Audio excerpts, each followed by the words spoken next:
যারা ভগবানের শুদ্ধ ভক্ত সর্বদা ভগবানের সঙ্গে যুক্ত থাকেন।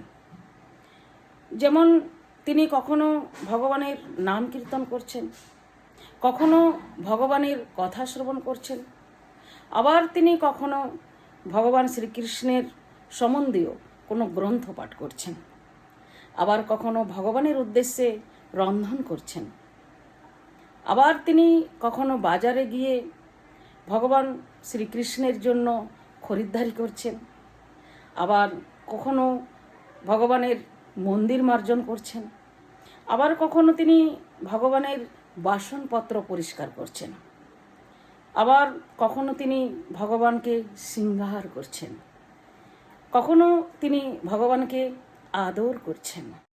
যেমন অম্বরীশ তিনি নিজের হাতে ভগবানের সেবা করতেন, নিজের হাতে তিনি মন্দির পরিষ্কার করতেন, নিজের হাতে তিনি রন্ধন করতেন, নিজের হাতে তিনি ফুল চয়ন করতেন, নিজের হাতে তিনি মালা গাঁথতেন। ভগবানের কাজ তিনি কাউকে ভাগ দিতেন না, এমনকি তার স্ত্রীকেও না। এতই শুদ্ধ ভক্ত ছিলেন অম্বরীশ। এইভাবে তিনি ভগবানের সঙ্গে যুক্ত থাকেন। কৃষ্ণ ভজন ছাড়া এক মুহূর্ত তিনি সময় নষ্ট করেন না। এইভাবে কর্মে তারা নিযুক্ত থাকেন। একেই বলা হয় পূর্ণ সমাধি। রাধে রাধে।